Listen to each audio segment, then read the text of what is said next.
Hey everyone, it's Ross from Mythic Mountains. So far, you've seen my coverage of the BrOSR, or the Braunstein School Renaissance.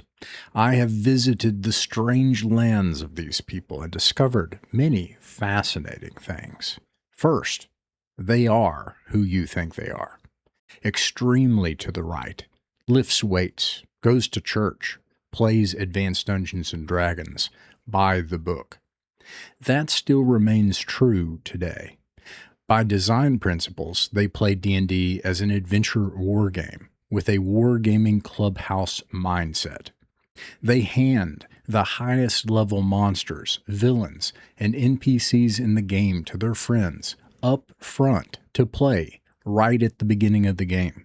They treat rules manuals as strict mechanisms. They demand that time pass one for one with the real world when not adventuring. And they primarily favor Advanced Dungeons and Dragons, but they will also tolerate any other game, even by those who hate them, as grounds for further experimentation. Their presence online is notorious, especially on Twitter. I have certainly experienced something in common with them here in that when you challenge the orthodoxy of role-playing games, it draws the ire of role-playing game people. But when they do this, by utterly inverting some of the most sacred tenets of role-playing games, they laugh. They make fun of people. It's all part of the game. They are harsh with each other, fiercely competitive, challenge each other continually. They really don't like RPG people in the hobby. It's true. And in this video, RPG hobbyists are going to be variably called fat, dumb, and gross by our guest. The discoveries of Jeffro Johnson and others in 2021 and the work of the BrOSR since has irrevocably transformed my hobby. I now can no longer view D&D the same way. Campaigns are by default living worlds where a session of play arises strictly from the needs of the campaign world. A massive battle one night, a thieves' heist the next week, a classic dungeon crawl the next week, and just as likely a sprawling court intrigue where every participant is opposed by every other participant in that session the next week. I have seen games that have easily housed dozens of people, all doing distinct and independent things simultaneously on the map and with ease. I have seen games where no one waits for a turn. No one's waiting for anything interesting to happen. It's all stake all the time. In this interview, I go into some of the philosophical roots of it all. We'll talk about some of the books that are out now, especially those that are free, that you can get online right now and take a look at these ideas and try them out. And we will talk about how a cultural basis for experimentation was needed to bring this all about. We will talk about how a mindset that treats one's hobby with the care, the love, the passion that one treats the most earnest labors of one's life can transform the soul of the person and then the hobby they make. How someone does anything is how someone does everything. This is an interview with one of the co-founders of the BrOSR, co-author of the works they've produced, and author of Bdubs1776. I hope you enjoy it. Hello, everyone. It is Ross from Mythic Mountains. Today, I am joined by the judge of the Dubs campaign, writer at Bdubs and Dragons, contributor to both BrOSR and Winning Secrets, author of Umbros, the referee of the Umbros Advanced Dungeons and Dragons Total Nonstop Braunstein campaign, Chaz the Elf, and one of the original creators and leaders of the BrOSR. Bdubs, welcome. It's an honor. Oh, thanks, man. I forgot some of that. So great. That sounds good. I known for Chaz. Chaz has been controlled by a lot of different people at this point because he's been putting he was putting BrOSR. I put him in Umbro. So there's been different Chaz players, but yeah, I'm still the original, the OG Chaz, Mischievous elf who drives mini BrOSR campaigns crazy, but all that other stuff, proud to be contributors on that stuff and work with some amazing people. So thank you. Yeah. Okay. So I think where this started, we had not spoken before. And then uh, a few weeks ago, maybe it was a month or two ago now, I made a video that was like, okay, I don't want to sell retro clones anymore. I'm sorry. I have very fond feelings toward those people and toward those games, but that's not what I'm going to do. I'm not going to do PDF stuff. I'm going to do discussion videos and go into really deep into game design. And if it just happens to intersect with a game, I'll play it. And then you watch the video. You said, I like the video. Let's talk about my games and PDFs. And I was like, yeah, let's do it. But we've had some trouble scheduling it. But I'm really happy to have this talk. There's what is 4 or 5 different books that you and others have put together at this point. We'll get to Winning Secrets. I feel like that's like the thing we'll ultimately and finally talk about, but probably up front, we should talk about the game, the guidance that you gave. I just reread Umbros and I just finished a 6-month Braunstein campaign. I was like, damn it, I should have reread this. But I wanted to talk about these books and how people could use them, how they could be useful to people. But before we do that, we're talking about Dungeons and Dragons. Let's in case somebody is watching and has wandered in here from the algorithm, what is the BrOSR? We'll go back there to start.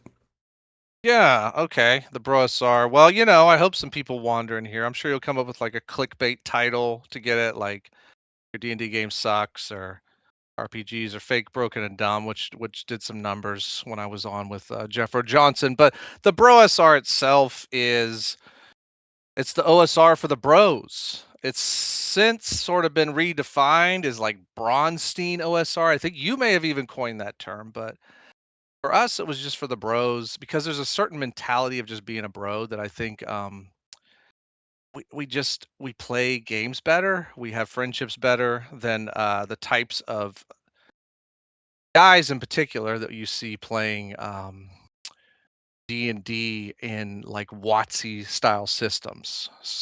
Certainly since 5e, but maybe even going back to like 3e. And sometimes in 2e because you got like a munchkinism thing going on. But your video about that you weren't going to push these retro clones anymore, like that wasn't going to be your focus.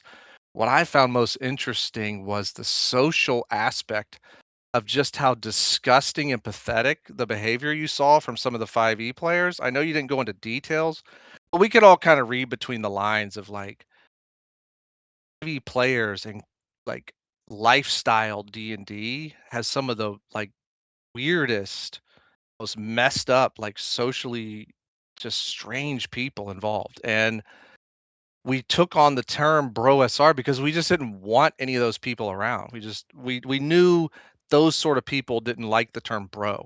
Like it's just like they don't like it. They don't want to be a bro because, it's gendered language for one, so they don't like that. And then it's like they're just gonna leave us alone. It was like mosquito repellent for the mosquitoes amongst amongst the 5e and WotC stands and stuff. So, but what it ends up being is Jeffro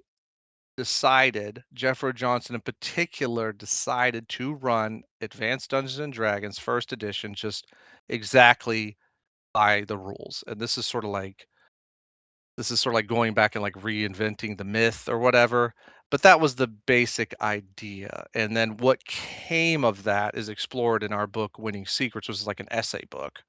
But there's been some other books since then or before then that kind of told like how to game it out. And we offered those for free. Winning Secrets is for sale. You can get it on Amazon. But The free stuff is we just want people to play good games, number one. If you're not a bro, we don't want to play them with you, but you can read the book and go play them with your weirdo friends, with the other mosquitoes. But yeah, that's the basic history lesson there. There's like kind of like two parts to this I find interesting. There's like the cultural part, and then there's the technological part.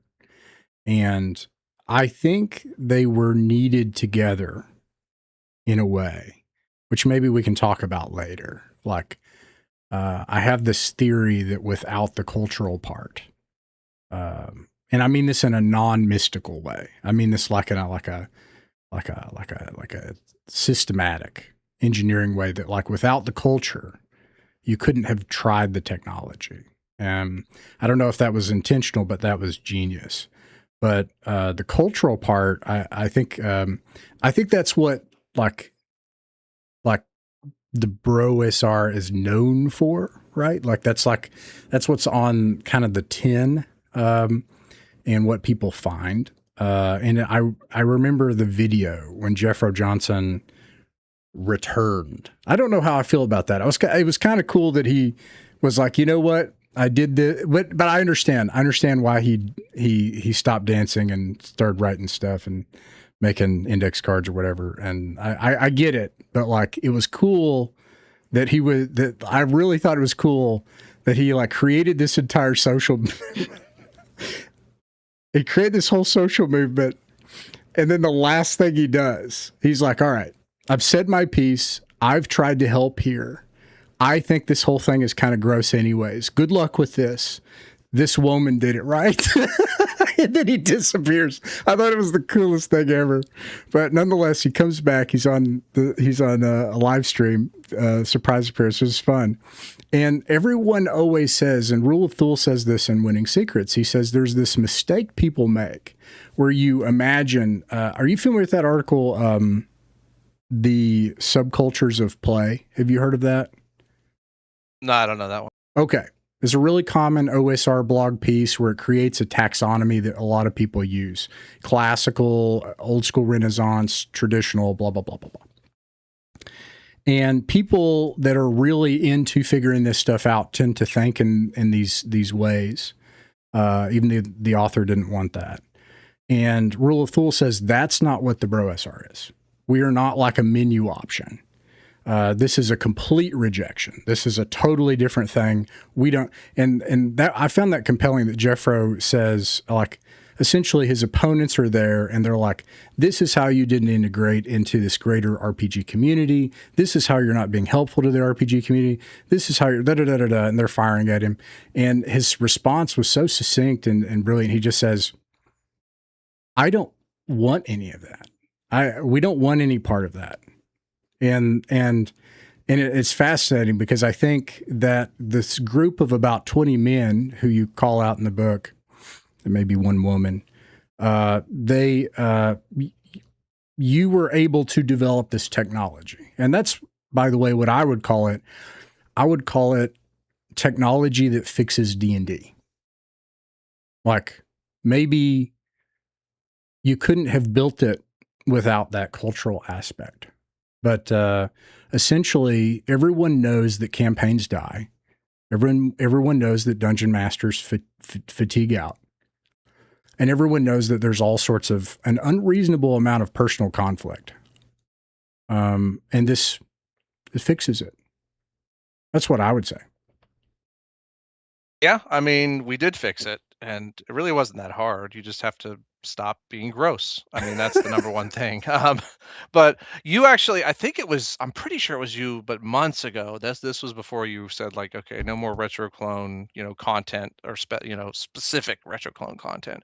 I think you were the one that said like the genius of Jeffro Johnson was that he looked out there into the RPG space and was like, the culture that I want doesn't exist, so I'll just create it. And that's just like mad. That's such a crazy claim. That's like psychotically genius. Like, it's not out there. We'll just make it. We'll Yeah. just create it.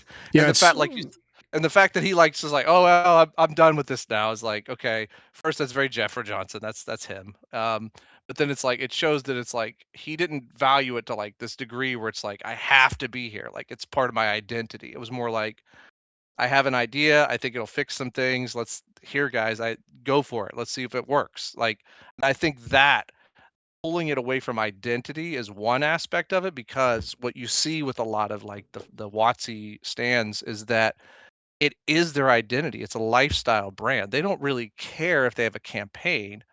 They care if they have the t-shirt. They care if, they've bought all the modules and they can show their friends on like a shelfie picture or something, like that.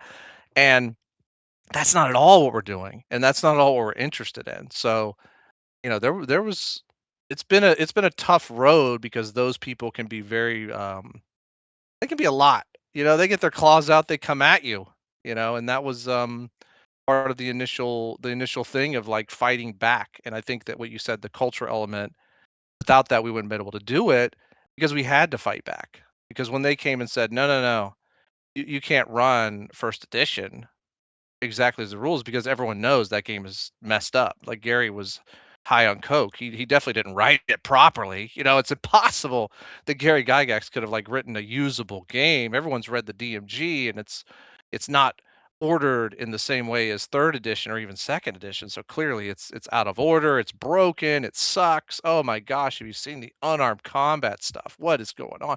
Are you kidding me? Weapon versus AC. What a terrible system. Like they'll just go on of like this is broke, so therefore you can use none of it. None of it. I don't like this like modular rule in this system, so therefore it's a broken system. And it we just were like and Jeffro said this on the RPG pundit broadcast like podcast at like 2023. We just wanted people to leave us alone. Just go away. Don't talk to these things that you're saying. They're genius. Oh, it's so genius to buck the trend. It's so genius to be a contrarian. Okay, here's the thing about the culture of contrarianism, especially millennials, Gen X in particular, all that way. You're all that way. Therefore, you're all pathetic. You're all going along with the crowd. You're all sheep. You're all contrarian. You're all overly ironic. You don't have anything. All of you thought that Gygax had a broken game. Why? Why did you think that? Because you all fell in line like sheep, all of you. And the reason we had a bit of a like a tough like edge to us, and I still do, because just want you, if you believe those things, just shut up. I don't want to talk to you. I'm not interested. I'm not curious about what you have to say because it's just like left and right politics. The right knows everything the left believes. We can totally dissect every one of their arguments, top to bottom. The left has no idea what the right believes and Right. can't dissect it at all. Yeah, like They a just can't. They have no clue what right wingers believe. Even like normal, like conservative right wingers, not even talking about like hard right or anything like that, but like just regular like libertarian right wing. They can't even dissect it. That's the same crap that we were dealing with of people coming to us and telling us that first edition AD&D doesn't work. right. Yeah, I think I I feel like people there's something you're saying here that is really important that I don't think people are going to understand, and maybe they're just not going to understand. Maybe, but I think this is something that I saw when I was like, there's something here because that core group of like 20 men had to create an environment where they could actually design, and I think. There's maybe a term for this that would be ideal, a Mandela effect, or like almost like the boiling frog syndrome. Like everyone is just in the tabletop world if you're in it and you can't see it. What's baffling is they can't. If you're in tabletop role playing games, you are constantly amidst plain and obvious problems, which plague it. Like it's very obvious. But no one can frame it in that way. No one can say, hey, hey, these are problems. Instead, they'll say, oh, you're having problems. Here are the things you need to do. There's a distinction there in in that people don't actually look at systems. This is painful for me. Is that people call variations on linear mechanics, which is all just Dungeons and Dragons, they call it systems. Those are not systems. So no one has actually looked at the system, except maybe you might say the Forge, like they tried, but there was a problem. And someone told this story the other day. They were talking about Burning Wheel. Burning Wheel tried to completely alter, like maybe we can completely change how we approach the whole thing. And what happened is the author of the Burning Wheel had this complex idea. It was hard for him to get it across. It's famously difficult to understand. And he releases it, and what do people do? They use Burning Wheel for D&D, but they do it worse. And the author says, guys, no, this is not Burning Wheel. This is not how, I have an idea for how this would work, and they all just ignore it. And there's this, I call it the orthodoxy, like the RPG orthodoxy. And no one can see that we all live in this and we all think about it. And what you all were able to do was exit that or even start outside of it. And that on that basis, you were able to actually design. And yeah, that part was genius. And you're right. It should not be genius to simply apply the scientific method we were all taught. Why is it genius to simply say, what if we actually tried Advanced Dungeons and Dragons? It's actually really painful, like to think that no one has, like really? Like no one, no one's done that, But yeah, no. There's this like overwhelming, you might call it a monoculture. You were talking about left and right politics and stuff like that. It's all a monoculture, right? So if you're a dissident, perhaps you can observe the system as a whole. I think that you all were able to do that. And I think maybe people don't understand that, right? Like you've got this core group of maybe 20 guys, several different tables, and you still, like, you don't care. And, you don't care if you're part of some kind of brand energy or something like that. And you're not trying to make anyone happy or please them. And on that basis, you make a lot of people mad, and you're also able to design. Yeah, the design has been fast and furious for sure. I mean, think about it. Jeffro decided to run first edition Advanced Dungeons and Dragons rules as written in 2020. I mean, we were all stuck in our house. We were all able to like see our friends and stuff, and he was like, well, can't do the things I enjoy, which is see like interesting people. So maybe I'll hang out with some gamers. Let's do some gaming online, during this fake pandemic. So we went ahead and went with it. I didn't get involved until about session 10. And I was like, had a feeling of missing out watching these sessions. I'm like, I can't do it. I'm busy. I actually was working harder with work from home due to the nature of my job. I was like, man, I'm worn out. At one point, I was like, man, I need to do something that isn't just like work and just like like dealing with the kids and then going to bed. Like that was my life during 2020. I think a lot of us had something similar or just being stuck inside. So being able to get in the Trilopulus campaign, which was his first edition campaign, it was a bit of an escape. And it was such a breath of fresh air. And I've played in some decent like third edition campaigns and I ran some second edition stuff in high school in the 90s. And it was like a whole different experience. It was hard to explain. And it started a lot from Jeffro coming from a point of referencing appendix in fiction, like classic pulp fiction that's referenced in the first edition DMG. But everyone involved like knew the establishing fiction, and that was the step one of like we've got a different culture group here. We've got like guys with like a throwback mentality. They all want to read this older stuff, and slowly the campaign started bringing in like more modern references, like most modern campaigns have like reference like TV shows or whatever, or like Game of Thrones or like Wheel was it Wheel of Time or something like that. But we were working off like Tarzan and you know Fritz Lieber and Conan, like for real, not just like saying we were, but like for real. Like there in the city there was a Street of the Gods, and I know DCC has Street of the Gods in some of their stuff, but we were like really we jumped into it and we're like, okay, well if there's a Street of the Gods in the city and it's like Lankbar, What does that mean? How does it mean to my character? And it really hit hard with the Appendix N, but then you couple that with, we're gonna run these rules exactly as they're written, and if we make a mistake, we're gonna correct it the next session. We're not gonna, like, say, "Well, that's how our campaign runs. That's our house rule. We don't use that one because the one session we used it this way." And it was just amazing. And I had Chaz, who, was, like a chaotic neutral elf. He was, like, based off of, like, King of Elfland's daughter or Broken Sword, or like a really mischievous, like, a-hole elf, a lot like Tolkien's, like, kinda like rub off all the sharp edges elf. And it was like, because I'm like, this is Appendix N. Fairy stories, like classic fairy stories, elves are like scary in a way. Like they're a danger. They're not just like, oh, Yeah. they're your huggable hippie friend. They're like a danger. So that was one part of it, but it just took off from there. And Trilopulus is, what eventually led to Jeffro writing the book, How to Win a D&D. And he really establishes, like, kind of the philosophy of where we were going to take it from there after the Appendix N and all the raw stuff, rules is written. Yeah.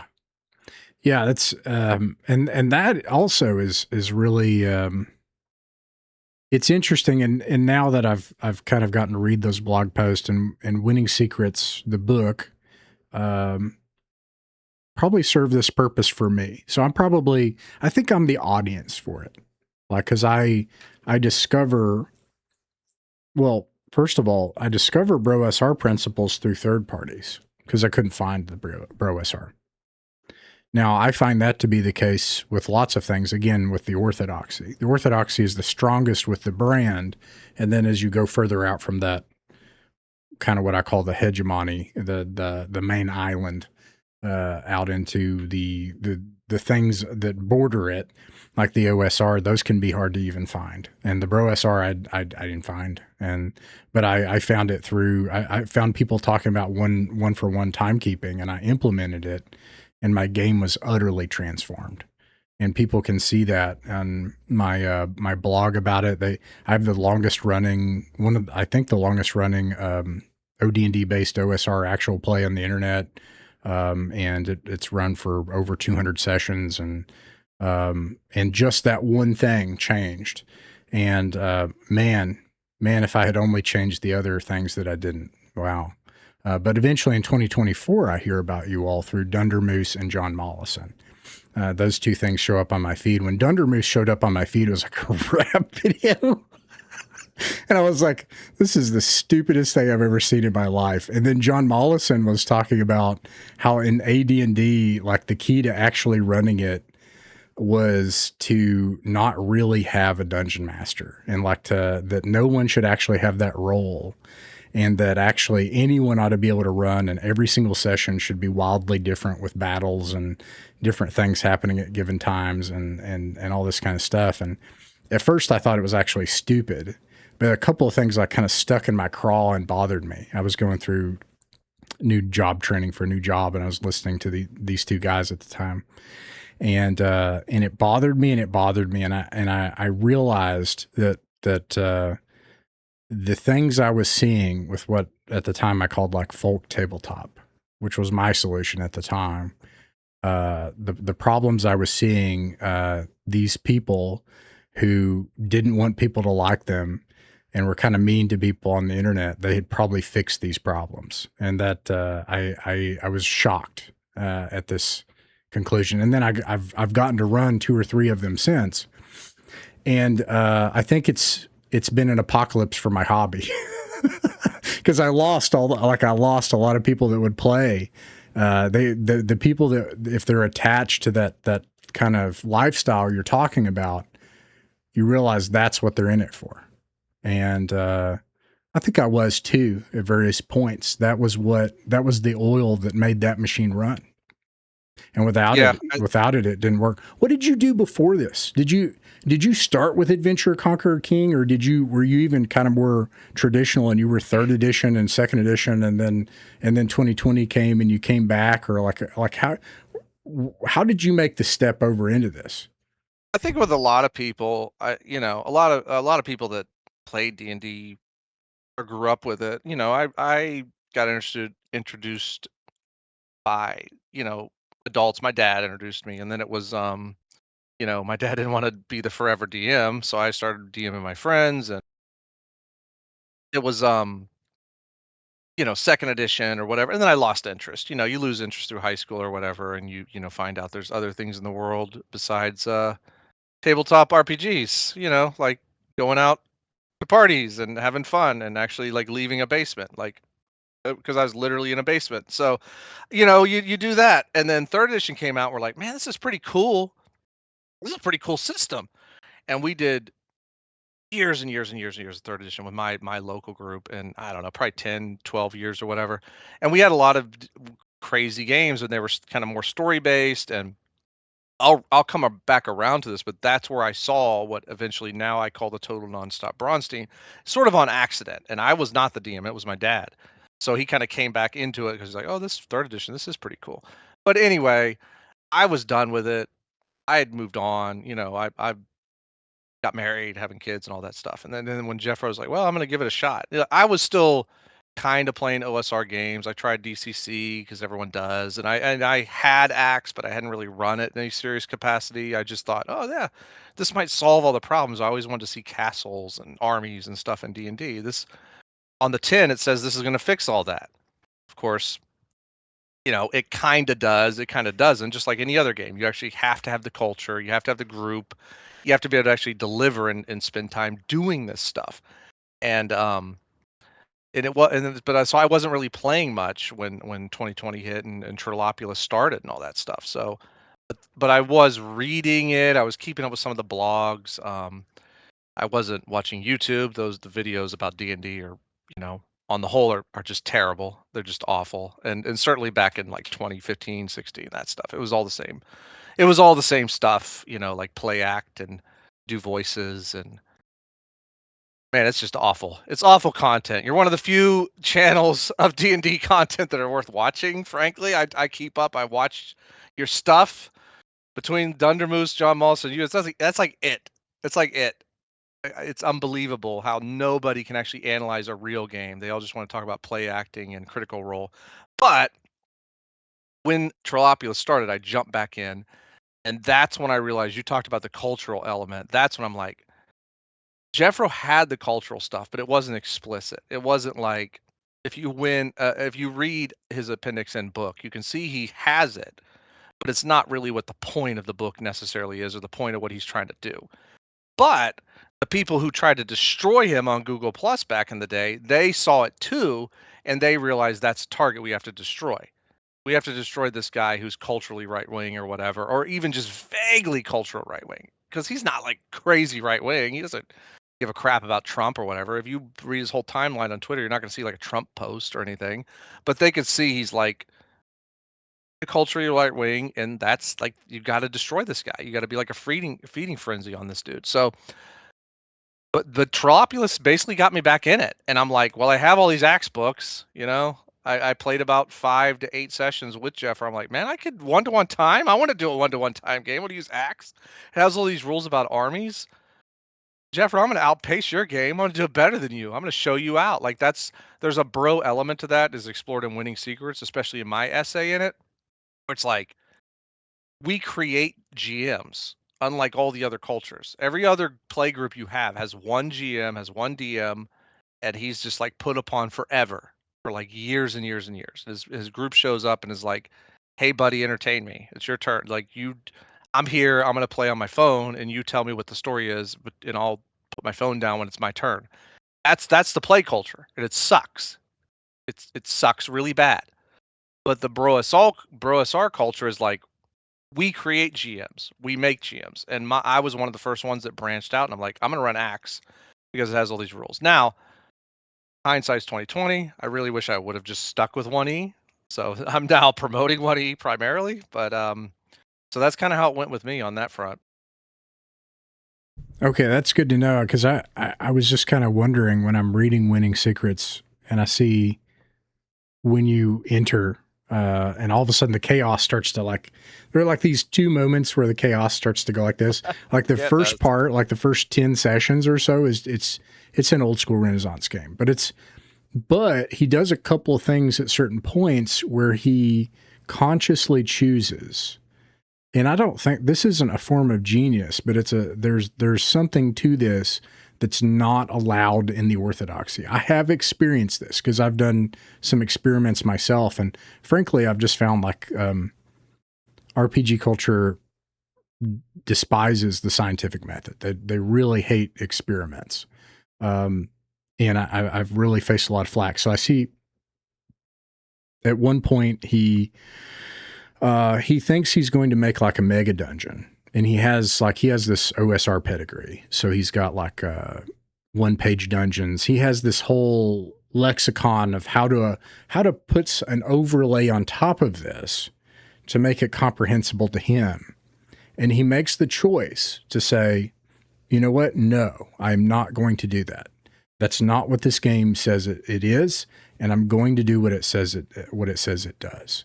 And we're just going to see what happens. And there are a couple points where he has to reiterate, hey, this is an experiment, and I'm going to do this.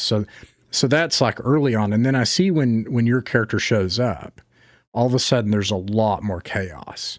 And this is something that is fundamentally different than an old school Renaissance game. And this is why I think it's kind of tricky. You all have an internal conversation. You have a way of talking to things that are external. Some of that makes sense because anytime you question or poke the orthodoxy, it immediately has an allergic reaction.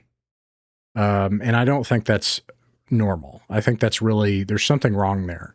And this really has been my experience. And you all discovered, maybe just because you know how to be on the internet, I don't know how, but like I think I figured this essentially: never answer a fool according to their folly. Is this like profound wisdom? Because what my experience has been like, there's a few people that whenever I said that doesn't make any sense, or I ask for someone to repeat something that was stated on experience when I lack it, someone will either make fun of me or they will leave the air dead open or whatever. They're not going to like follow me off into that. It's almost like when Umbros, when you say that you can drain yourself by chasing diffusion. It's likewise the case when you're trying to bring people in and interact and help and stuff in the role-playing game world, which I hope to get back to at the end. Because you say that you don't, you know, like, we don't care about the brand. We don't care about like what people think of us. I think that's true. Like, I think that's true, but all of you all have been helpful. That's what people don't understand. So when you get to a place where you're like, all right, how can I do this? I have like an actual AD&D question. Everyone has been helpful because everyone has this urge, like, I want to see this game go. Like that's the urge I see that you all, you want to pass this on, which. And what your experience probably is that you have an AD&D question and we actually answer it in AD&D terms. Yeah. Whereas if you run it by like OSR, they'll be like, oh, well, we don't really do that, or you can buy this product. So it like shows a couple of things. It shows that they're really out to hawk junk. It shows they may not play it at all. It shows they may not read it at all, or it shows that they're trying to like push you away from that system into something else. So whereas with us, with the BrOSR, we're like, okay, yeah, we actually play it. We actually understand it as much as we can. Obviously, we're learning more every day. It is a complicated system in some ways, but and we're looking to help. We actually want to get you an answer. Right. Right. Yeah. And, okay, so let's dive in. Actually, no, before we do that, I really want to drive this home. So I'm going to revisit this conventional versus conventional versus Braunstein play, because the folks watching this video, I think most of them will be Dungeons and Dragons people. So it'll be the people you're saying are gross. Now we'll get back to that, but your listeners are not gross. I don't think so. I'm sure they're very handsome gentlemen. Yes, very handsome, and ladies. They lift weights every day. I'm sure they can do at least 20 pull-ups. It's not. They're great guys. If you're listening to this, I'm very impressed by. I'm sure you're a great guy. Now, if you get in the comments of this video about how I'm wrong about stuff, you're probably fat and ugly and stupid. But Oh man, otherwise, I think you're very. are you going to respond to the comments? It depends on that time. I sometimes do. It sometimes do. But Oh man. Oh man. you guys will not enjoy my responses. So please do not try to snipe me in the comments. If you have questions, I will be very, very nice in the comments. If you say you don't like me or you don't know what I'm talking about, I will not be very nice in the comments. Oh man. Okay. Well, anyways, all right, conventional play. Like this is what I've kind of come to see it as. And this in and of itself is like anathema to the Gnostic orthodoxy of the role-playing game world, where like there's this whole thing where, oh, it's all just the people you play with and the rules don't matter and kind of and stuff like that, such that it creates this impossible knowledge that like the normal person cannot actually experience it. You continually have to reinvent it and keep doing it if you're passionate enough about it, and very few people can actually do it. And essentially, it's a machine whose mechanisms are so tight and linear and so specified that they cannot, they have no flexibility. So in a conventional play campaign, you have one dungeon master and one group of about 5 people or 4 or 3 or 6, and they're all doing the same thing at the same time, all in the same direction.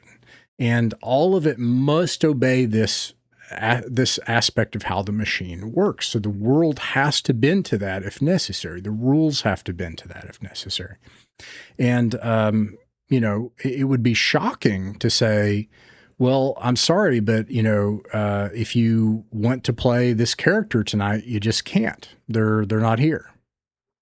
It would be shocking to people. I think people find that. I love what people had to say about player grading and in the John McGowan video. But anyways, this is a machine that has at the very least a major single point of failure, which is the dungeon master. But it has parts of a machine that are too tight, that it has no flexibility and it can't change and go with where things go. The Braunstein and John Mollison recently did this video about how development and research of these two things work like this, where conventional play is very closed and it has not changed. What I described for how a game works has worked the same ever since Ken St. Andre took the rules and figured out how the normal person can just play with them, like cops and robbers with some dice. And it's not changed. But the Braunstein is completely open in concept. And essentially a Braunstein, tell me if this is wrong. I don't know. It's multiple actors operating competitively and independently under a fog of war in a conflict, right? And go ahead. Is that right? Do I have that right? Yeah, no, that's Okay. that's accurate. That's the definition we've settled on. It's if you think about it, it encompasses a lot. It encompasses a lot of Right. gaming, board games. I don't Yeah. know. It's not just a war game. Yeah, That's what I want to. That's really one of yeah, the things I want to say is like when you say that, it sounds as if, oh, this is just like a wargaming iteration.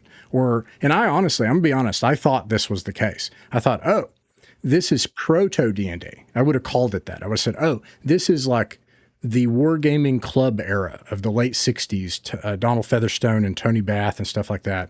And what I've figured out is that's not the case. This is not actually what that is. This is simply, it uses this technology, which Dave Wesley developed, but what it creates is an organic and open concept. Another thing like this is the Model UN is kind of like a Braunstein. And you can't, if you had the Model UN, if people know what that is, if you tried to do that with one dungeon master and one group of people all doing the same thing, all for the same goal at the same time, time after time for a set period of time, it would be absurd. Like the actual simulation of reality breaks down. It's not possible to do. And this is a Mandela effect. Everyone knows this, but no one has been willing to question this technology, and you all did.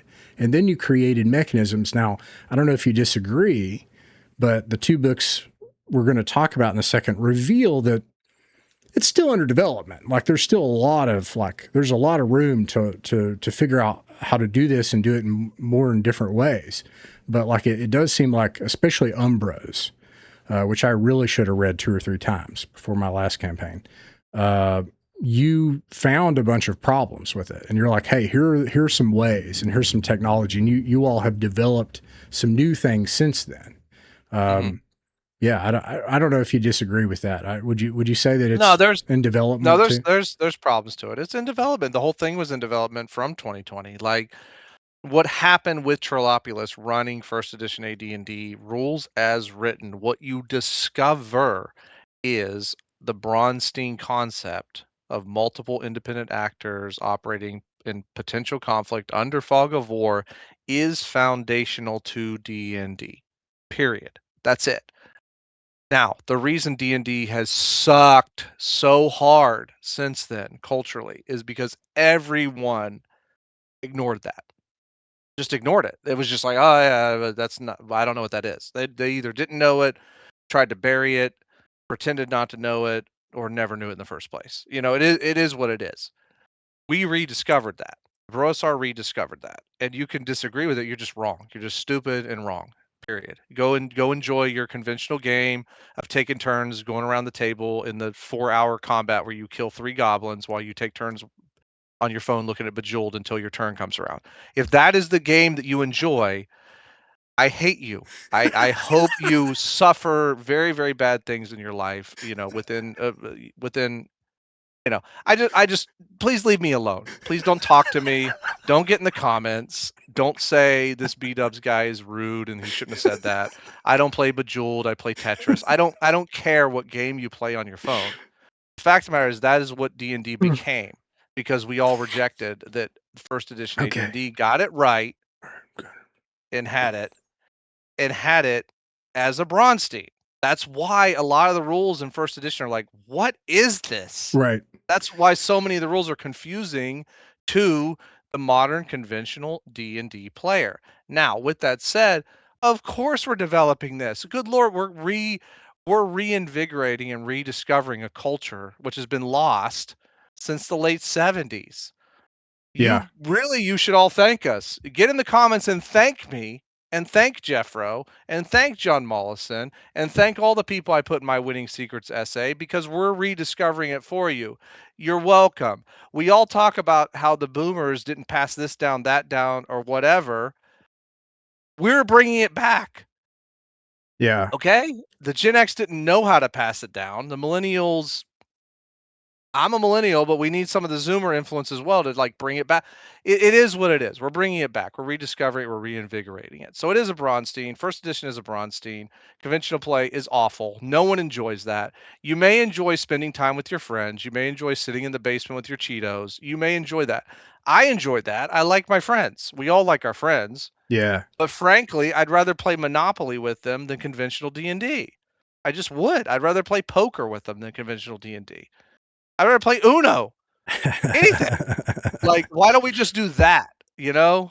But anyway, but if we're gonna focus on the game as the game, we're rediscovering it. So yeah, there's gonna be some changes, and you may look back and go, "Oh, in 2021, you guys said this, but now you say that." Yeah. I've had so much junk, especially in like some Discord servers of like the Axe Discord and potential, like, "Oh, you bros, why now you say that we can't do this when you said back then you can do that?" Like, dude, we're rediscovering this. Like, yeah, we changed our mind. Well, you jumped on all of us. Well, you jumped on all of us first. It's exhausting. We had to deal with the orthodoxy, the morons of the orthodoxy who wanted to fight us all along the way. So we would take hard stances so we could just get them to shut up and rediscover things. But there are new things being discovered. Umbros, in particular, the the best way that we had to pierce the fog of war when I wrote Umbros. So Braunsteins have a fog of war. That's one of the definitions of it.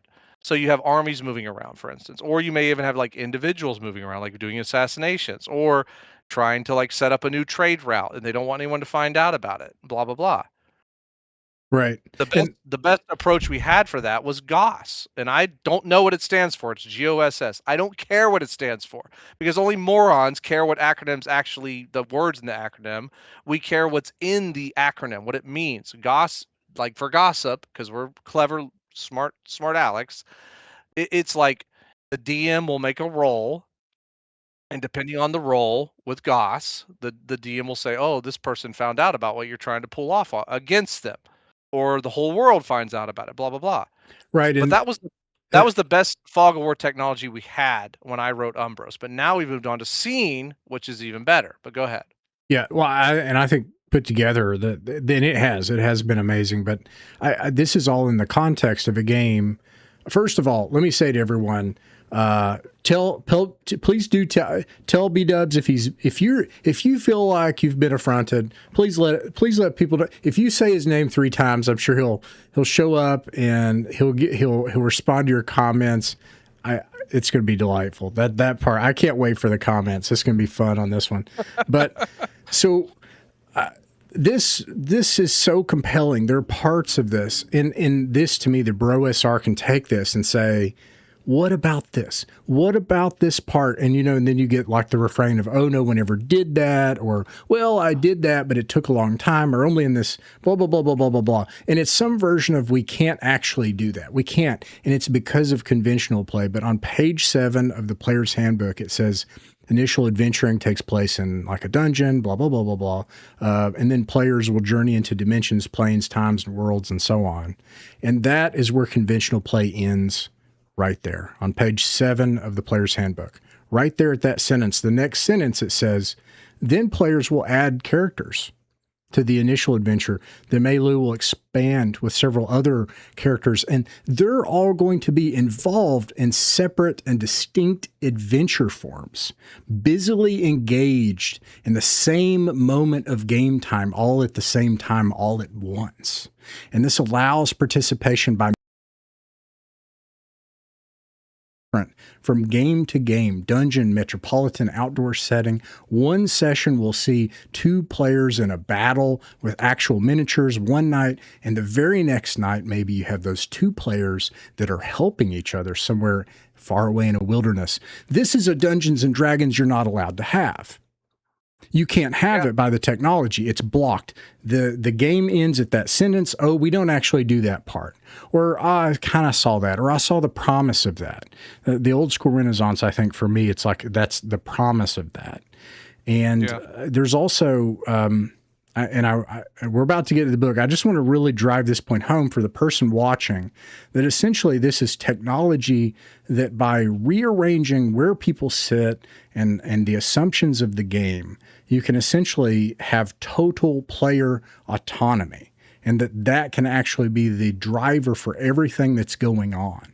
The promise is actually fulfilled. You actually get what you actually want out of Dungeons and Dragons.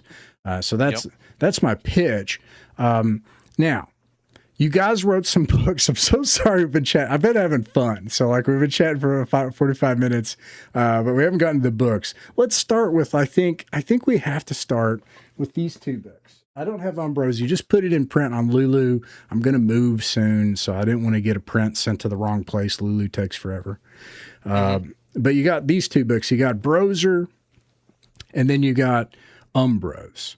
What did these books do for the person that's watching this video? I just talked to a lad like this last week, and he said he listened to what I just described to you, and he was like, and he's a dungeon master, right? And he's like, I can't get my players to do anything. They're just like, so passive, and it's the same thing all the time, and I can't get them involved. And I love Dungeons and Dragons, but it's not giving me what I want. I told him what I just told you, and he said, did like all the dungeon masters like get together or something? Like, what is this thing? And he's like fascinated, and he's ready now. He wants to know how to do it. There's like 2 men I talked to like this. What do these books do? Yeah. All right. Well, BrOSR was first. 24, I think. I think that's the year. My favorite part of page 7 of the Player's Handbook, the first edition AD&D Player's Handbook that you just described, of that describing what a campaign is like, is no one read it. No one read that section. Can you imagine 40 years going by of no one trying to make that campaign? It proves that people don't read. It just proves it. Like, it's either people don't read, or I do have a secondary theory that first edition is like a Lovecraftian, like Necronomicon kind of thing, where like new passages appear as time passes. Like maybe that passage appeared recently and the BrOSR just like found it like it was meant to be. Now that's a dangerous element because that's, that could be like black magic. I don't know. But that's the type of games the BrOSR plays. The type of It's games like a that perfectly normal session, right? Like that's just it's what you do all the time. I do it all the time. You can read my Umbros news posts and it's like, "Yep, that stuff happened this week." I don't know. Half the time I'm not the DM. I'm kind of like the booker. I call myself like the oversight of like the campaign state. And we have like a DM for like adventure tier. I'm trying to get a DM for like faction tier for like war game tier, but we've gone back and forth on trying to find somebody for that. We had somebody for a couple months and then they had to drop out. But it shows there's so much going on in these games, but only anyone ever hits the dungeon, makes a couple levels, and then loses interest. Like everyone's just playing Diablo or something. It's like it's very repetitive.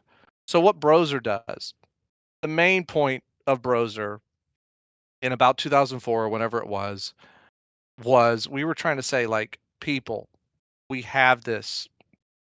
We've thought of something. We figured out something. We figured out the Braunstein.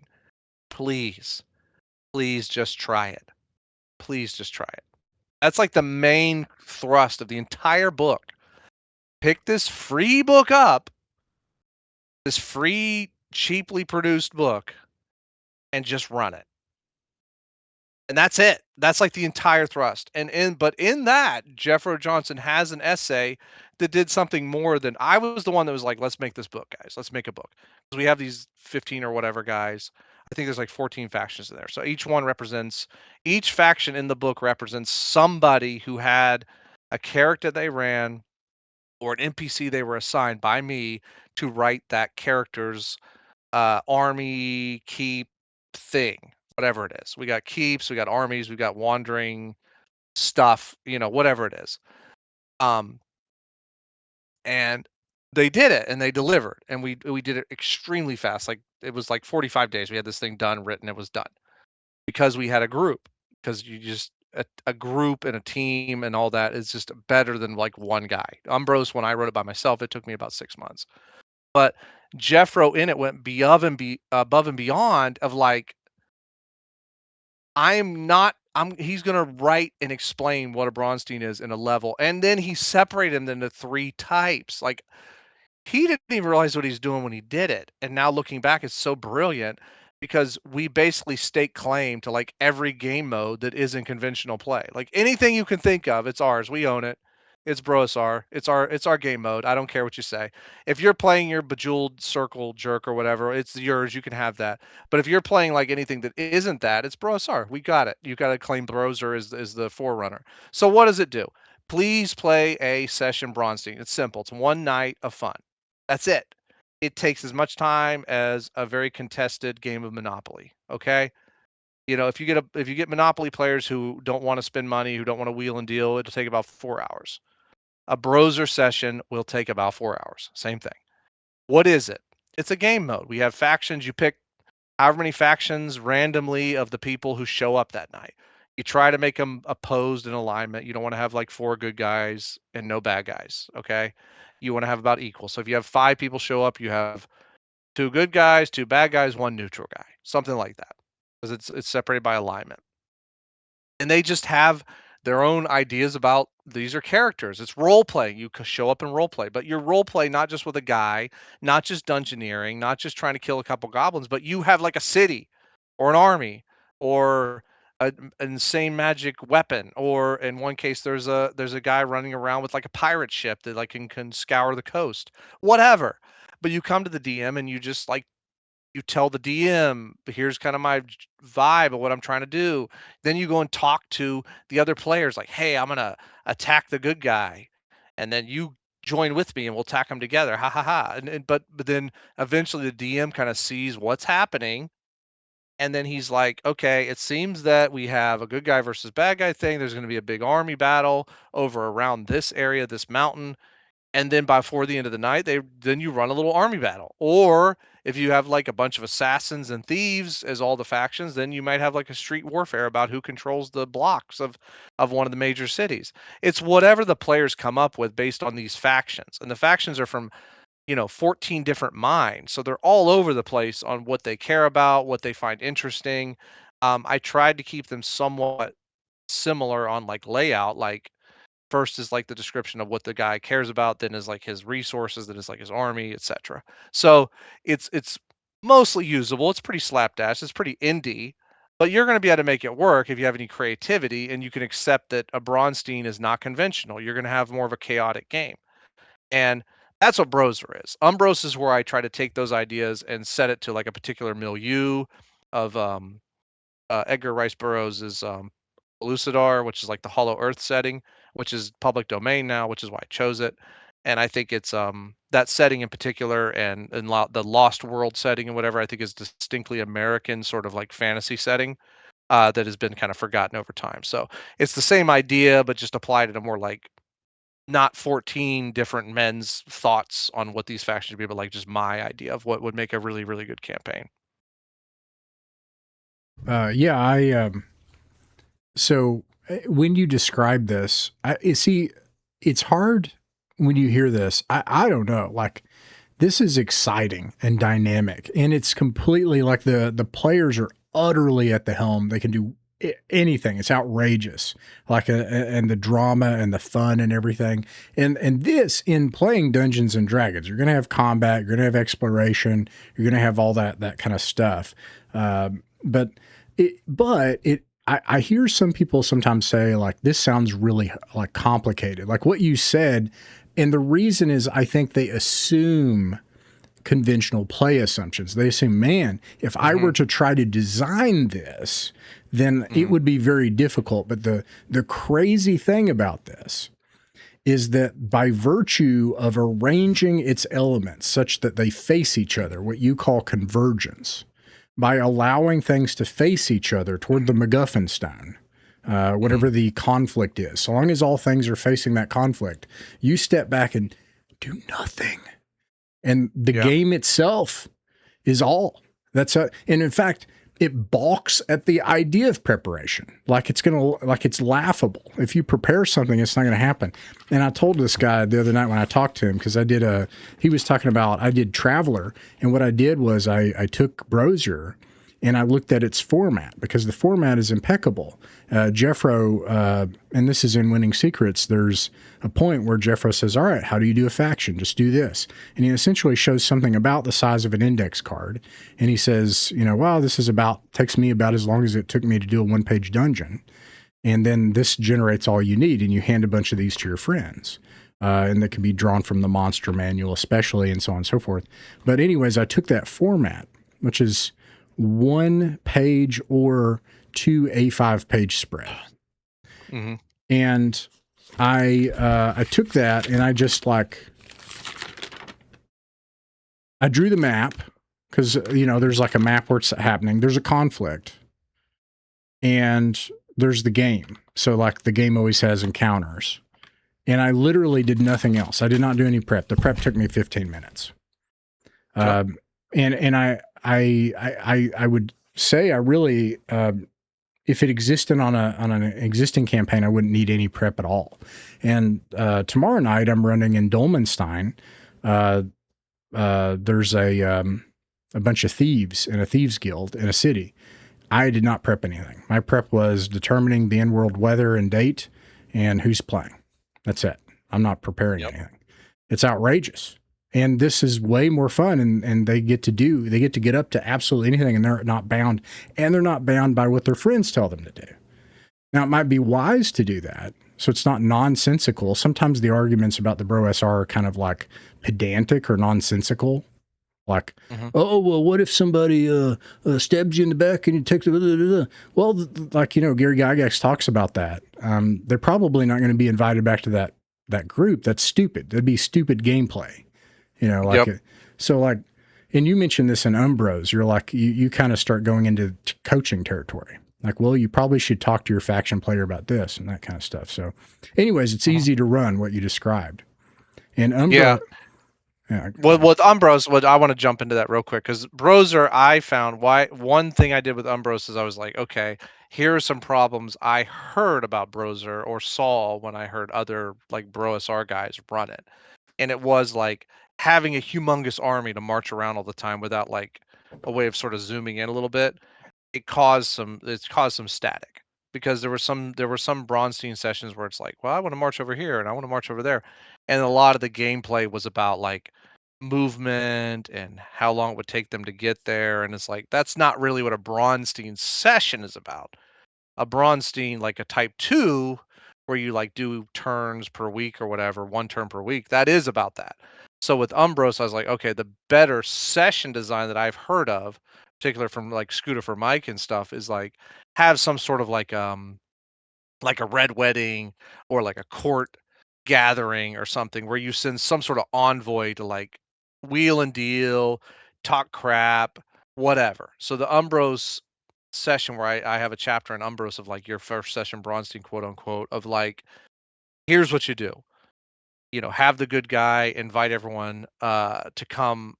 They have to gather because he has to make some sort of proclamation as per his deity, and he doesn't have a choice. So the good guy has to invite bad guys because his deity said so. So that like takes away the element of like he's a moron for having them in his house at all. But he has to give them hospitality because he's a paladin. So it's like it gets everyone in one place. He can be somewhat wise if he wants and be like, well, you can only bring like 5 people. If he's a moron, he says, bring your whole army. I don't care. That's fine. But that's a choice that the player made. So now we got all the armies in one city. Well, hell, we got a fun game right there already. We don't even have to do anything else. But if he does like envoys of like 5 people or whatever, now you have people hanging out in his castle, talking crap, doing Game of Thrones type stuff.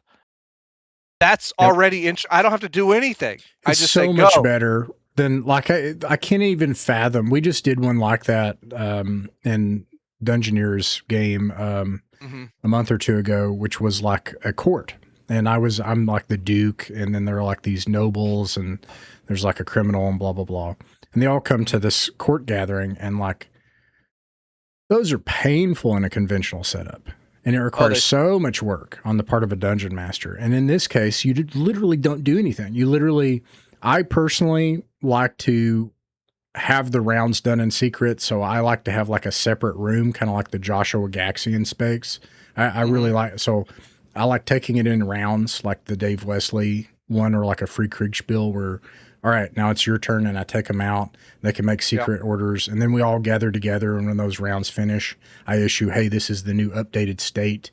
And I have Yeah, fun that's with, kinda like, that's like Gangbusters. My understanding is Gangbusters has that system where each yeah, round is you have to, like, have an index card you lay down basically to be like, "This is my order this turn," or whatever. So, yeah, I haven't played that game, but that was my understanding from hearing, it played out. But, yeah, you get the court stuff happening, and there's like a this is like a tertiary thing that the BrOSR, we fix thieves and assassins. We just yeah, fixed them. Because when you're in that situation, thieves and assassins kick ass. yep. They're Especially amazing assassins. Yeah, in a court situation. Whereas, like, in the dungeon, it's like, well, you can disarm a trap 10% of the time. Who cares? Whatever. He can maybe get a backstab every once in a while. Like, who cares? In conventional play, it's like, assassin's fine, whatever. And the OSR has been spending freaking, what is it? We're at least at 15 years now of them trying to fix the thief. You don't have to yep, fix the thief. You have to allow him to have total player autonomy, or at least set up situations that let him lean on his strengths. In a court situation like this to start like a Braunstein campaign, that's thief strength all the way. He yeah. sneaks into the he sneaks in the treasury and steals stuff during all this. Like, It's oh, hard you to say, oh, like if you can you, you yeah, go yeah, ahead. go Sorry. ahead. No, but Well, if you only have like 4 guys, like, oh, the paladin says you can only bring your group of 5 people. That's great. I'm bringing 5 assassins.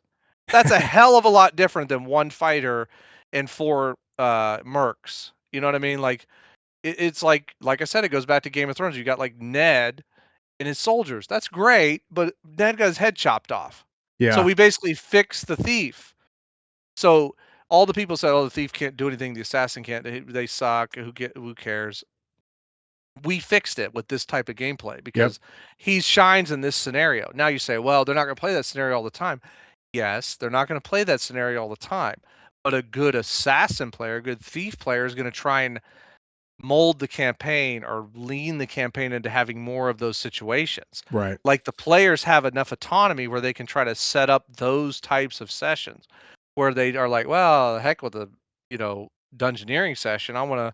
We should really go talk to the court guy. We should go hang out in the court for a little bit this session. And you say, well, that's in a conventional game, that's a boring session. It's like a shopping session.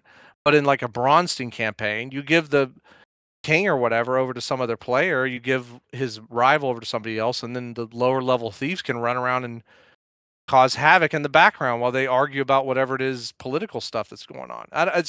It's a very dynamic gameplay that people have just forgotten about because they're stuck in this round robin conventional stuff.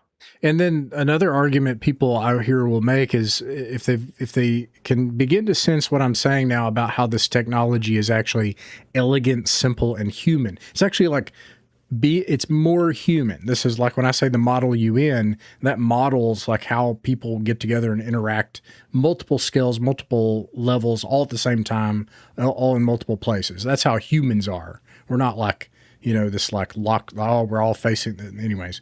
But then the next thing, so I hope people can see how it's simple and requires less work, and so you don't need to prep. But then the next thing is they'll say, oh, well, this just sounds like chaos. I've heard people say this too, like, oh, well, you're just handing them monsters. This is goofy. You're playing Muppets and all this kind of stuff. And the thing is that I think this is where you all also you discovered the purpose of rules, because if you look at this from the point of view of an old school, like as I did a ton of old school Renaissance stuff, they're correct. Okay. Like Ken St. Andre is right. He looked at it and he said, well, if this is what you want, why are we using all these damn wargaming rules? It doesn't serve our purposes. I don't need it. Like and that's true for that Telos. But if your goal is to create this arrangement in which everyone can completely operate autonomously and independently and have consequences, all of a sudden the rules are incredibly important. And now you actually need to use all the rules. And it's mind blowing that this complete inversion, that AD&D looked like this incomprehensible set of diverse things which all did not fit together, and it turns out that's actually how it was supposed to operate. Yeah, I think Jeffro has an essay on that, and I think it's even in Winning Secrets of like Tunnels and Trolls is like the first D&D game, basically. Yeah. It's like I like the honesty of him, right? Like I like yeah, that Ken St. Andre looked at it and he said, well, look, if this is what you want, why are you doing all that nonsense?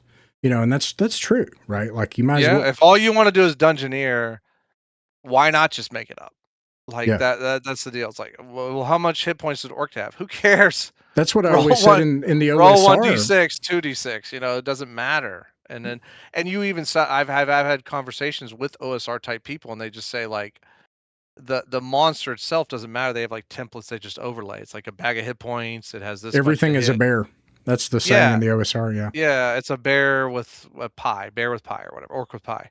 So it's like, okay, yeah, that might be true, and even that's true in a bog standard BrOSR session where we go in the dungeon. That's probably true some of the time. It is, but then it also hell that even explains why there's some weird monsters in the Monster Manual and Monster Manual 2 and Fiend Folio. Like you start to look at that stuff. There's so many even monsters in those books where you're like, how would I even use this Right. in a conventional session? But when you overlay it with the Braunstein assumptions, you're like, now I know how to use this. Like, heck, dealing with vampires right now in Umbros, it's like, well, how would I use? You can't go out at night. Like, who cares? He can't go at night. He's not going to chase them out of the dungeon. So what does it even matter that that's in there? We know it's in there because that's in the mythology of like Bram Stoker and everything. But when you apply it to Braunstein, I've got vampires running around. They have to like they can't travel in the day. They have to like figure out, okay, when I go over here to try and attack this guy, I want to do it at night and da-da. Like their orders take into impact the role aspect. And role is a big part of it that I think a lot of conventional players get confused of role play being sort of like the funny voices or whatever, but it's not. It's like inhabiting the concept of why that role and that character exists in the establishing fiction. Like, what is the purpose of a vampire? Like, what does it serve? What is the purpose of the paladin? Like in a story, in a role, in like fables and things like that. And they don't want to have that conversation because that goes into like, moral judgments and normative language and stuff. But it it it is important, and that's the next step when Winning Secrets 2 comes out, which will have a much better name than that. It's gonna explore a lot of that stuff of like, why do you even role play? What's the point? Like, why are we doing this? And you had a really great video on like humans play, but and play for its own sake. I agree with you on that, but there is also like like a aspect of like morality on it or ethics of like we should be revisiting like morality plays for our own culture.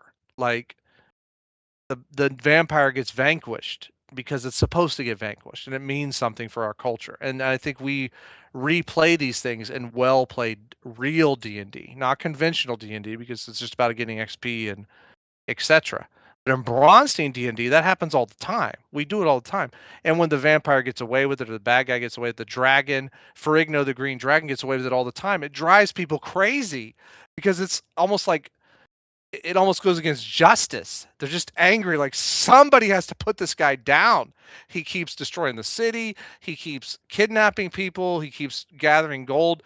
Please, somebody put him down. It isn't just an aspect of like our Imagine D&D. that that's being done Yeah, by a player. Imagine, man. it's being done by a player. He Yeah. keeps winning. And now I've had some players complain, well, Frigno's too powerful. Well, he's supposed to be powerful. He's like Smog of Umbros. Yeah. Like he's supposed to be almost impossible to deal with. But when you do eventually deal with him, it's going to be the biggest reward. You guys are going to like, it's going to be like the sun is going to shine. And The it's like, energy in that, man. yeah, and it's so deep. But that's like, that's what Braunstein play brings you. And it's Right. more than just, we beat the vampire, we got 2000 XP. Like, who cares? At that point, who cares? There's this guy we have, they've affectionately called his character Mecha Hitler, Space Mecha Hitler, because he stole a set of power armor and he just won't die. Like he raised this army of like rebels and like burned a solar system to the ground and released a malignant super AI. And like he's basically the cause of everything that's ever gone wrong. And yet somehow he's also the guy that like he just won't die. And like people will have tried to assassinate him. There was an assassination attempt 2 weeks ago. This is a player in a drama. Hold on. And that's only one perspective he has. And that's the thing. So it's not that he's just some I like the joke that because the guy was like, oh, did all the dungeon masters get together? And I was like, no, all the outcast toxic players got together. And it turns out they're the ones that know how to play the game. But actually what it actually is he's playing that role in that context. And simultaneously at the same time he played a Marine gunnery sergeant on the boarding party for the faction in a session play that was fighting the malignant AI to take back over us like this dreadnought. Yep. And That'll be the deal. And if he was on the radio, like, so it wasn't revealed yet, but it starts to happen. He's on the dreadnought. They're fighting these aliens, and all of a sudden the Allied ships turn on each other and start firing, and they don't know what's causing it. And they're like, we don't know that they've turned against us, da da da da. And there's static and stuff and chaos, and they're on this alien ship, and there's gunfire and everything. And meanwhile, he's this Marine gunnery sergeant in a totally different role, and he's just shaking his head like, I did all that. Yep, that is the deal. I had I had one of the players who just are in the regular bog standard adventure sessions. He has a monk character who's like level 1. He has a cleric. Oh no, he has a mage who's like level 2. But he also he said, "Hey, I can't play these characters for a couple weeks, so I'm going to take on. You need someone to run the Lich Queen in Umbros." And at the same time as playing these regular characters, he marches the Lich Queen out and attacks the main lawful good city of the campaign. Which, if he succeeded, his characters now will not have a place to trade their goods and make money. Like he doesn't. So he's playing the role so well, and your little mecha space Hitler or whatever, if he's playing the role well, it's like, yeah, he'll have genius ideas, but he'll find a weakness that makes sense.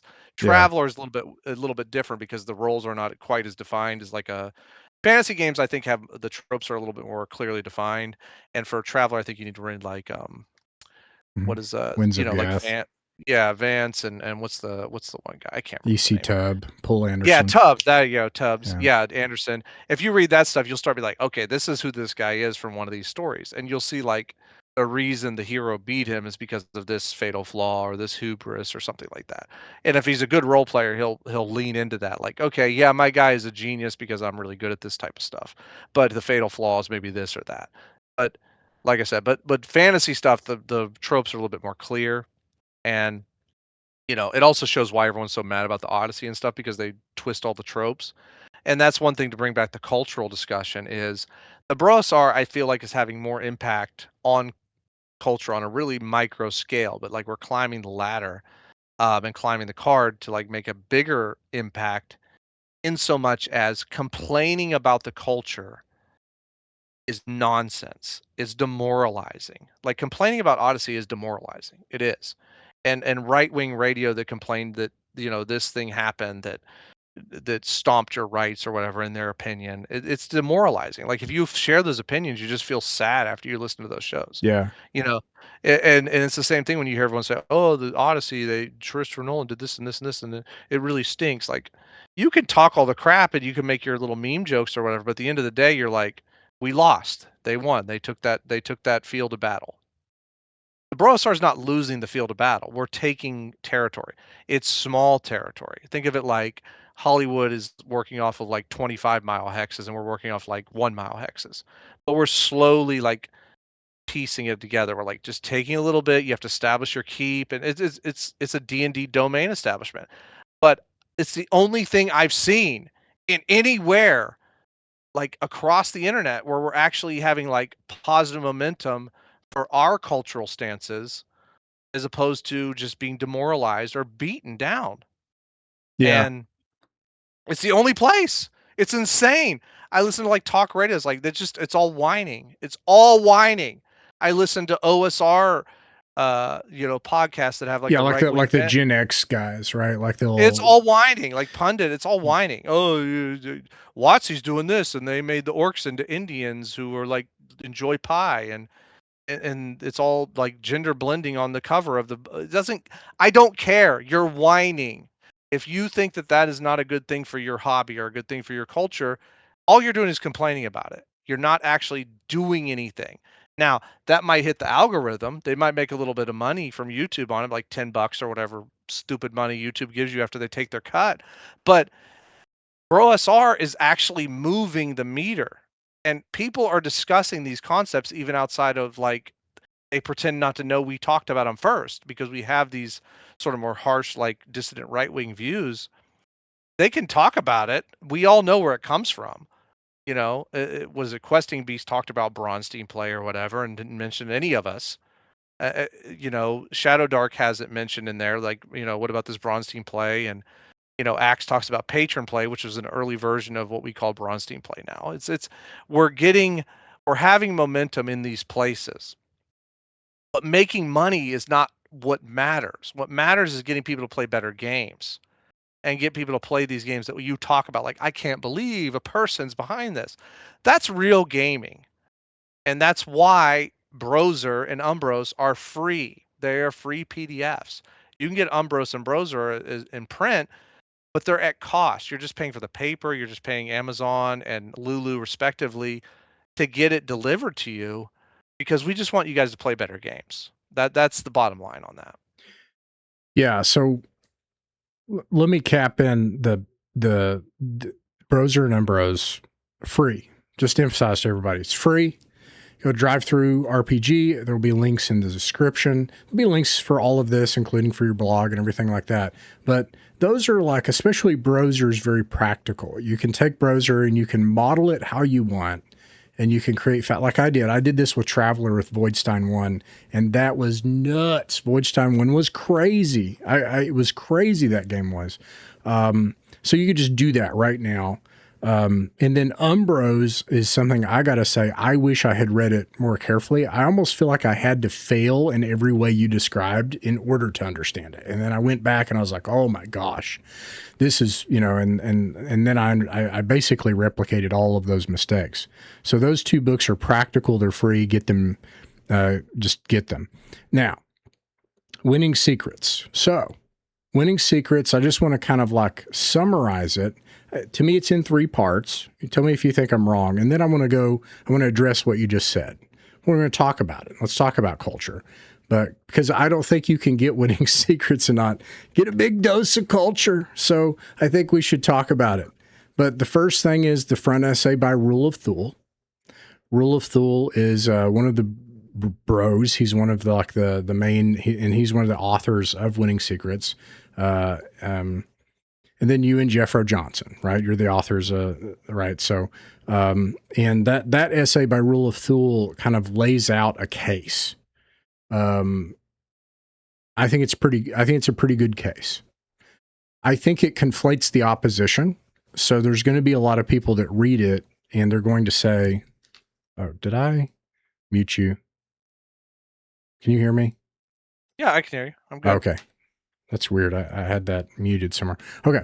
So, but, so it speaks a little internally. I guess that's my criticism of it, is faces inward a bit. However, if you can say, all right, well, look, they're conflating me with like Matt Mercer style play and I do this and that, like if you can set that aside, you can begin to see that Rule of Thule lays out these systems and why there's these solutions and what it is and defines it. And then the next part is it's simply an extremely in-depth exegesis of Trollopulus. Like it's Jeffro Johnson's Jeffro Space Gaming blog with Trollopulus and detailed play reports, all of his maps, and then it has commentary at the top. I don't know who did the commentary. It doesn't say. Was it Rule of Thule or you or? It was the editor. Cervosa. Is it Cervosa? Oh, it was a mystery editor. Mystery his editor. His name is Publicus. Very well. Something like that. Yeah, well, like I think he did a really excellent job. That was very helpful. He's a genius, that guy. He really set it up. So, I can't talk about who he is though, but yeah. Very well. Okay, so it goes through Trollopulus, and then at the end, I think the next important thing is your essay, which like caps the whole thing. So I think this is something that if you're interested in this style of play, if you want to try, get BrOSR and Umbros and apply BrOSR and look at Umbros for like, what to look out for. That's how I would put it. But if you're already in it like me, Winning Secrets, I feel like I was the audience for it, and I got a lot out of it. So let's go ahead and move past that, because by that point, you're already interested in Trollopulus. I was already riveted. I was really enjoying the play reports. And then I get to your essay. So you talk about culture. Mm-hmm. All right. I have a book here, and I'm going to read what you wrote. And let's talk about it. But this is a book by a guy. His named Rob Kuntz. So Rob Kuntz is describing essentially a world with the kind of gameplay that we were describing on page 7 of the Player's Handbook. That's just what they did at Gary's house 6 nights a week in a smoke-filled room with like 20 people at night. Mm-hmm. Arneson had this with the Blackmore Bunch. There was a point before they got really deep in the dungeon, but like a little bit after it was just a war game. Essentially, Arneson was really interested in the Braunstein. He literally called it a medieval Braunstein, and that was the premise. He at one point thought that was the thing they were doing. And anyways, they're doing this. They put it in a game. They pitch it, and they published this in 1974, and it spreads like wildfire. Like wildfire. Every campus across the United States, they're getting their hands on Dungeons and Dragons, and every campus, college kids are playing it. And so they have all this money, and they stop playing the game. That's one of the things that happens. And then instead, they start producing the game and hosting conventions. Mm-hmm. And in that state, they have 2 offices. They have an office where Arneson is and an office where Gygax is. And they suggest there's a problem, and he invites them together, and he says basically like, hey, is there a problem like with our company? Like, do you feel like you're not getting input like Arneson, et cetera? Like, is there something going on? And they vote on this, and he says this. He says, basically, they're going around the table and they're saying, yeah, here are the problems. Brian Bloom is there, and he has his brother there. And Rob Kuhn says, yes, I think there's these problems, and he's going to suggest there's shipping problems. And Gary Gygax bolts from his seat, leaning forward across his desk, screamed at the top of his lungs in my face. I am sure there was a sentence contained in his outburst. I don't recall what it was. And Rob reveals his heartbreak at this. Gary immediately called for a vote on the tabled proposal of our friends in Minnesota, which was defeated, and with my brother and myself abstaining because we didn't know what it was. And that is when people that made Dungeons and Dragons did this. And that was the moment when Dungeons and Dragons was something else. Now I'm a pro Gary. I'm pro Gary. Today is Gary Gygax Day that you and I are chatting. Now, I'm going to go to this guy at the back of this book, Winning Secrets. And it says this.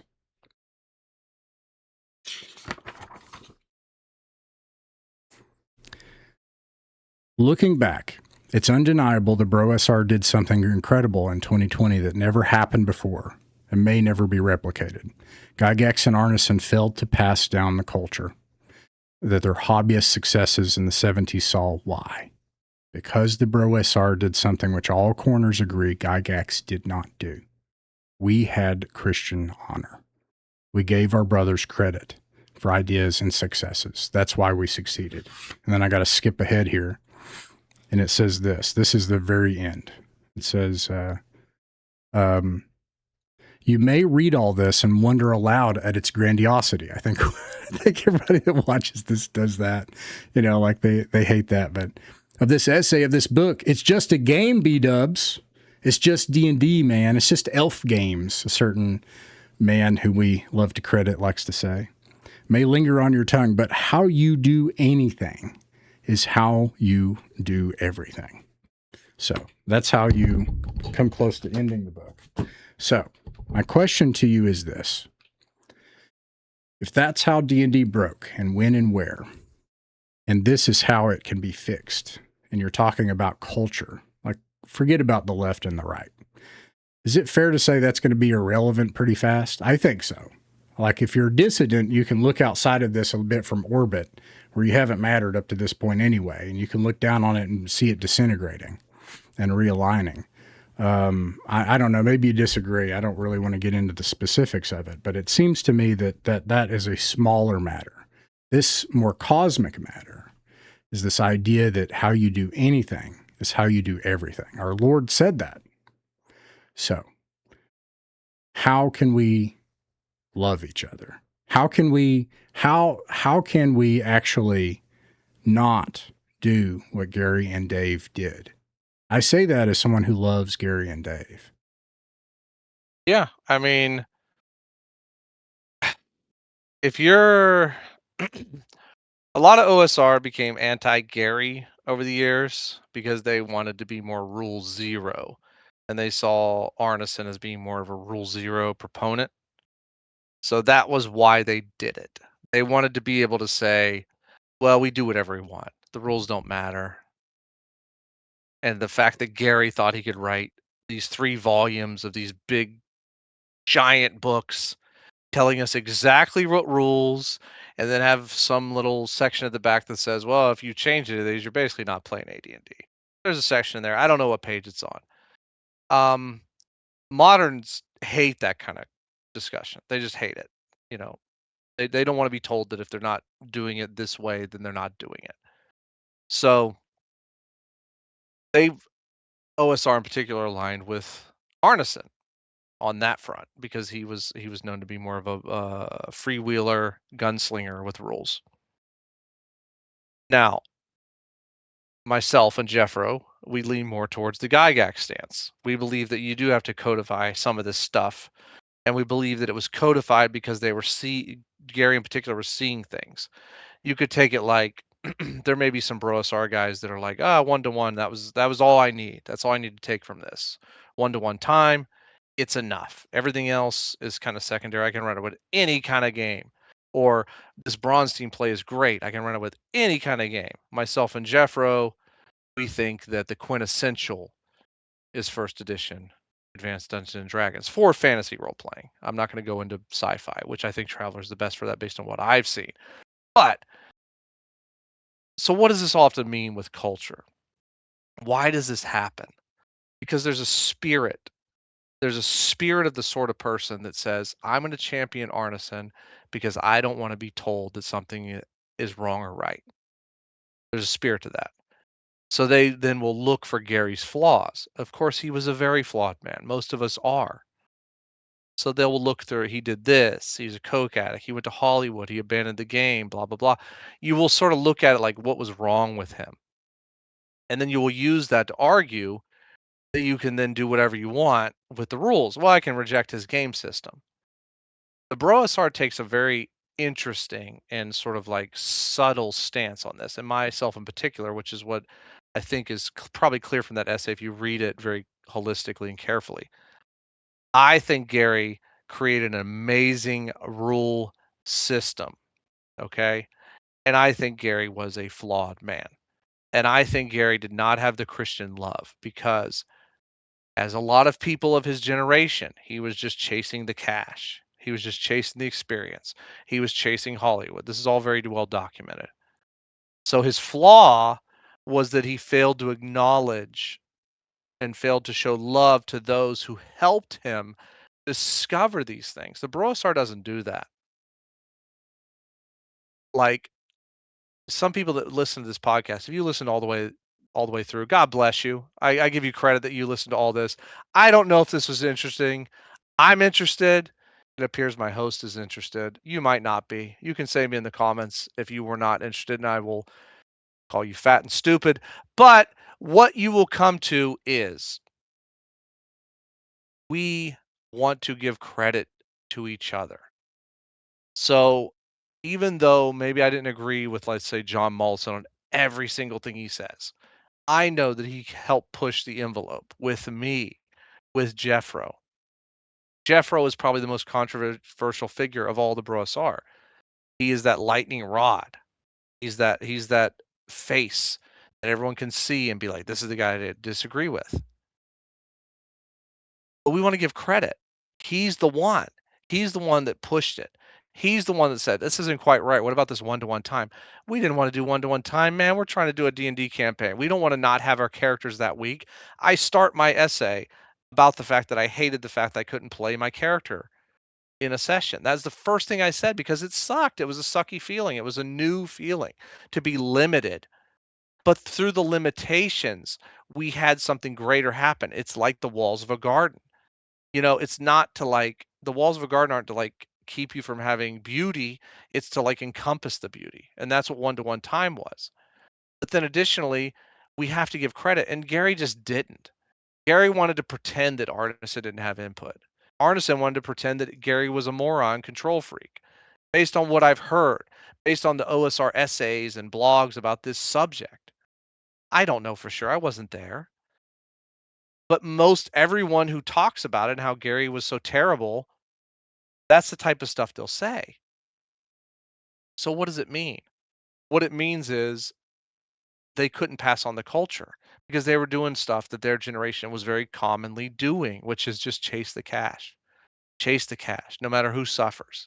That's why we have terrible inflation. That's why we have no culture left at all. It was just burned away. There's nothing there. It wasn't passed on because of Gary's generation. So the BrOSR had to bring it back. These Gen X and millennial old fat idiots had to come and bring it back and bring it to you and rediscover it and basically reinvent it from whole cloth. And that's what that essay is about. It's about thanking the men. There's a paragraph in there where I name everyone I could think of when I was writing it at that time of summer of 2025, of everyone who had an impact, who played a character, who had an idea that really impacted what were the development. And that's something I think these younger generations are doing, particularly in the BrOSR, of like, we want to reinvent a culture that wasn't there. Jeffro wanted to do it. But Jeffro was grossed out by the gamer culture. I'm not grossed out by the gamer culture. I respect the gamer culture. I think it's important. And I think it can be used to reach young men in particular who are isolated from this horrifying, atomized, post fake ass COVID world. They are going to come back to a culture and they're going to wonder who is out there that cares about the things I care about, that has any impact culturally at all. And the answer is the BrOSR because there is no other answer right now. As small as our impact is, everyone else is trying to sell you something. Everyone else is trying to rip you off. Everyone else is trying to get you on the spiral to hell. They do not care. And you think, "Oh, but B-dubs, you've been mean during some of this podcast. You said that I was fat." I'm trying to help you because the love that tells you everything you're doing is perfect, even when you're a moron and making horrible mistakes and sins, that is not true love. That is hate. That is sending you to hell in a handbasket. We're trying to get you to heaven. We're trying to get you to a culture that matters. And when we say this is wrong, you're playing the game wrong, it's a normative claim. I know moderns hate normative claim. I know millennials hate normative claims. I know Gen X is too ironic for normative claims. But you know what? It's time to let go of the irony. It's time to let go of being offended of everything. And it's time to accept that there's certain things that are right and certain things that are wrong. And if you search into your heart, even those who are listening now that might not like what I'm saying, you will realize that you believe certain things are true. You may pretend you don't believe certain things are true. But if you're offended by me, you believe the reason you're offended is a true reason to be offended. You believe in objective truth. It just depends on what objective truth you believe in. And what I'm telling you right now is games are meant to be played as the rules are written. Period. If you don't want to play as the rules are written, write a different game. Life is meant to be played as the rules that are written in the Bible. And if you don't like that, that's fine. But you need to start praying and take it up with God because it's not coming from me. And that's what the BrOSR brings to the table. And I know this is maybe a harsh thing even for your audience, but I love your audience and I love that they listen this long to this podcast. And I just want the best for them. I don't want them to play crappy games where they sit around and wait their turn while they play Bejeweled between their turn. It sucks, guys. If you're listening to this and you've experienced that, it sucks. You know it sucks. Stop pretending it doesn't suck.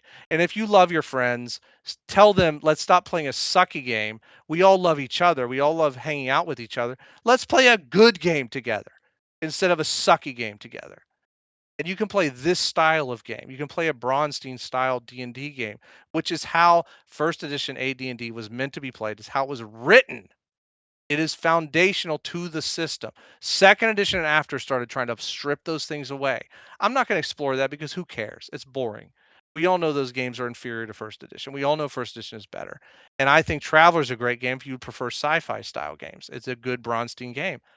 But that's where we stand right now. And that's the claim that the BrOSR stands on right now. Even if Jeffro maybe is less apparent right now, he's in the back channels with me writing the next book.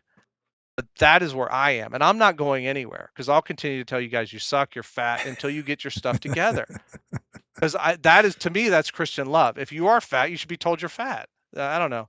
Maybe I'm crazy, but what do you think, my friend? No, that's great. I want you to have the final word. I think I think it's very interesting. When I encountered people, DM Raptor told me this. He's like, you probably don't remember this, but this happened with you. And I had this even with the classic adventure game crowd, like Knights and Knaves. Everyone says you've probably heard the claim that the old school Renaissance is full of gatekeeping. And actually, it's true. And I've actually seen the gates. If you try to join those original forums, they won't let you in unless someone can vouch for you. And when I first encountered that, I was offended by it. And I had my ideas of how it ought to work. Um, and the classic gaming people, they play the game by the book and things like that. They don't do it. Braunstein, they don't know what that is. Um, but I thought it was absurd. And I put all this stuff on the internet about how it was absurd and stuff.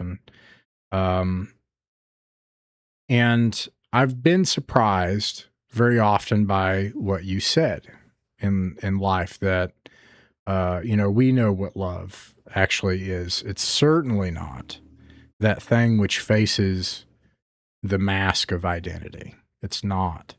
That is not love. But we know what love is, and anyone could say this, right? Love is patient. Love is kind.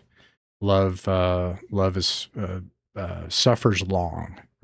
Love celebrates in the truth. But of course, when men love each other, they would see the things in them that are possible. And I think you're a dad. I'm a dad, and I think I see this now more as a dad. That with my wife, I it's clear that she, she expects a lot of our daughter, but there are moments where they're in a position, and I'm a little more dangerous. I'm a little more like I'll push it, and it's because I can see something, and I know they have it, right? And like I love them. And I had that in the Army. It was, I remember talking about being fat, man. I've struggled with that my whole life, and I struggled with it in the Army. And there was this major, and he's like, "You don't want to go out like this. You need to get in there and lose weight. You do whatever you have to do. Don't do this." And I fucking hated it. I hated it. It hurt. And, but he loved me. Like he was willing to tell me what I needed to hear. Or like, there was a instructor pilot in the Army that was like that. And he was really hard on me. And he's like, "The reason I'm so hard on you is because I actually think you can be a good pilot." And it's probably thanks to that I have been one for 24 years, because that was year 3 or 4 or whatever, and could have ended there, kind of like a D&D campaign, end in 6 or 7 sessions. And you could imagine the ambition. Key to that is what you're saying though, right? Because people, the refrain is loud. This is just an elf game. But what if that, my room is messy. I hate to say like this is indicative of character and virtue, like how we play a game, how we do these small things, how we can be entrusted with small things is practice for the big things, that thing which honors the ultimate. And so, yeah. I have been blessed by that challenge, by you all. But it's been an interesting way to receive it. So I hope that people listening, for some people, they need to receive that. For others, they're going to bounce off it. The comments are going to be real fun. Can't wait to the comments. Oh man, that's going to be fun to see. But listen, I really appreciate you coming and willing to talk to me and share this stuff with me. It's really something. I've been watching you all for the past several years now, and it has been, like I said, an apocalypse for my games. I have lost. I can't go back. That's one problem I have. Like I just can't. When you hand your like other friends the most important element in the game, and they're able to do whatever they want with it, how would I want to arrange that for someone ever again? It's weird to me. I don't even know how to do that anymore. So, in some ways, you all ended my hobby. So, yeah. We enhanced your hobby, my friend. Yes. Yeah. No, it's You true. can't go back. Well, You can't go back after that. That's true. Yeah. Anyways, thank you so much for being willing to chat. What are you working on now? I'm going to put a link to your blog in the description, links to Winning Secrets and Umbros and BrOSR, I'll also link Jeffro Johnson's other works. I also want to mention, as you had mentioned, he wrote a book called Appendix N, which is essentially a bibliography or a commentary on all of the essential fictional works of Dungeons and Dragons. I got a lot out of that book. And then there's Winning Secrets, or I'm sorry, not Winning Secrets, How to Win at D&D. This is actually kind of a sleeper. Like this is actually a secretly amazing book because Yep. it lays out like three succinct principles, and it's very simple. And it says, all right, if these three things change, D&D is utterly revolutionized. And that's a Yep. Take a very, look. yeah. Take a look at that book and read it and contemplate if the discussion space of like the philosophical discussion of D&D wasn't so like destroyed by that book or revitalized by that book to the point where the book itself seems like self-evident at this point. Like it set the stage for the stuff in such a perfect way for Braunstein play and all this. It almost seems like you read it and you're like, oh wow, this is old hat. It wasn't old hat when it came out. It was like it really like slammed everything from a flank that people didn't see coming.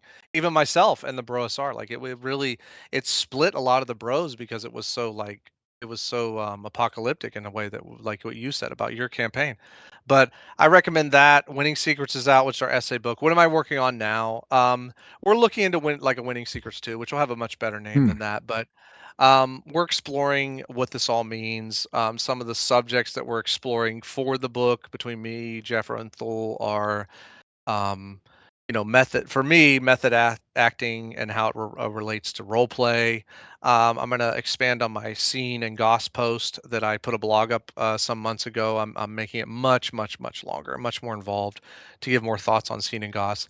I'm running Umbros right now, an Umbros campaign because I didn't see people running it, so I said I'll do it myself. I'm like Thanos in that way. So I just went ahead and ran with it, and I'm using that as a way to test some of these theories about the total nonstop Braunstein, and now DM Sirius's scene system and the Goss system that's explored in Umbros, and see how we can make these things better because we just want to make them work. And Thule said something in an email recently, or maybe it was Gabe. Just the fact that the scene and the Goss system are taking something that was cultural and turning it into system, and that was so brilliant to me. That was just like a day or Yeah. two ago. So you guys are getting some I behind the think scenes I a little think bit. that's where you guys are. It's fascinating to see and watch. You guys are at a place where culture and concept is now becoming institution or system. Actually, it might be fair to say. Let me back up from that one because that one's big. System, and then finally, then institution is next, which is Well, that's the plan. I'm going to become an institution. I'm not going to get institutionalized. I'm going to keep going well and doing my thing. So, I thank you for your time, my friend, and everyone who's listening. Thank you for listening.